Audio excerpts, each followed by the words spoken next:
আসসালামু আলাইকুম, ওয়েলকাম করছি আমার নতুন একটি ব্লগে। প্রথমেই আপনাদের কাছে একটি অনুরোধ করে রাখি, ভিডিওটি লাইক দিয়ে দেখা শুরু করবেন, কমেন্টস এবং শেয়ার করবেন, আর বেশি ভালো লাগলে অবশ্যই ফলো দিয়ে পাশে থাকবেন। সকালবেলা আমাদের উনি বাজার নিয়ে এসেছেন, এখানে এনেছেন গরুর মাংস, রুই মাছ, চিংড়ি মাছ এবং চিংড়ি মাছের সাথে খাওয়ার জন্য জালি চাল কুমড়া। ঢাকাতে এটাকে জালি বলে, কিন্তু আমাদের এলাকাতে এটি চাল কুমড়ায় বলে। তো প্রথমে আমি গরুর মাংসটাকে সুন্দর মতো মেখে নিচ্ছি, হাতে মেখে এটাকে রান্না করব। কাজের ভাবি আমাকে বরবটি কেটে দিচ্ছে, বরবটি ভাজি করব।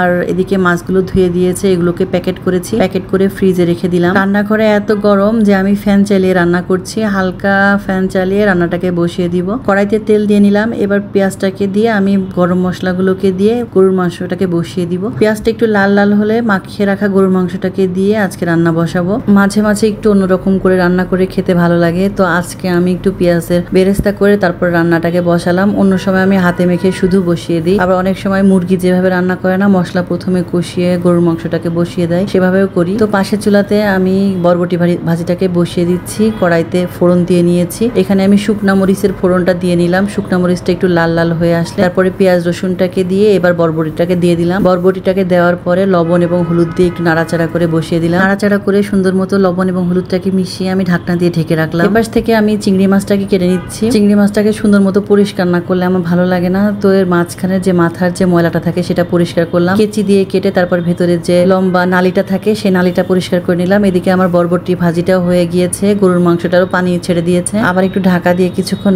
রান্না করব। বরবটির ভাজিটাকে হয়ে গিয়েছে যেহেতু, এটিকে নামিয়ে আমি চুলা কড়াই বসিয়ে দিলাম। কড়াইতে এবার পেঁয়াজটাকে একটু ভেজে নিলাম, লবণটাকে দিয়ে নিলাম। এবার পেঁয়াজটা একটু লাল লাল হয়ে আসলে আমি এখানে রসুন বাটা দিয়ে দিলাম। যেহেতু এটি আমি চাল কুমড়ার সাথে চিংড়ি মাছ দিয়ে রান্না করব, চিংড়ি মাছের সাথে একটা নিজস্ব ফ্লেভার আছে, আমি অন্য কোনো মশলা অ্যাড করবো না, শুধুমাত্র রসুন অ্যাড করেছি। মশলাটা একটু কষে আসলে পানি দিয়ে দিলাম। এরপর হলুদ এবং মরিচের গুঁড়া দেওয়ার পরে চিংড়ি মাছগুলোটাকে দিয়ে একটু ভালো মতো কষিয়ে নিব। চিংড়ি মাছের কাঁচা গন্ধটা দূর হওয়ার পর আমি এখানে চাল কুমড়োটাকে দিয়ে দিব।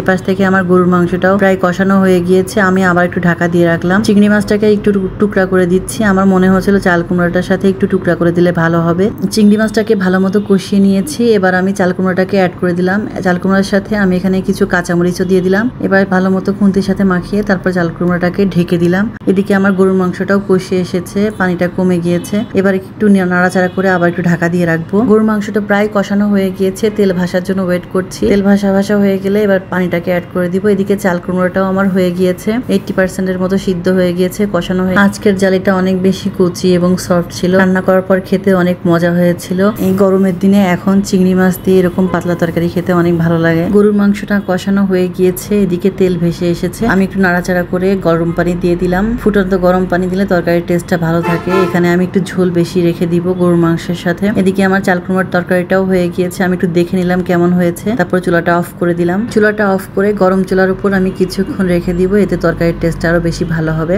এদিকে আমার গরুর মাংসটাও হয়ে গিয়েছে, আমি একটু জিরা গুঁড়া দিয়েছিলাম শেষের দিকে, ওই ফুটেজটা নিতে আমি ভুলে গিয়েছি। চুলাটা অফ করে দিলাম, অফ করে চুলার উপরে আমি কিছুক্ষণ গরুর মাংসটা রেখে দিব। এই যে আজকে আমাদের রিজিক চাল কুমড়ার সাথে চিংড়ি মাছ রান্না, বরবটি ভাজি এবং গরুর মাংস। আপনারা সবাই ভালো থাকবেন, আমাদের জন্য দোয়া করবেন। টাটা, বাই বাই, আল্লাহ হাফেজ।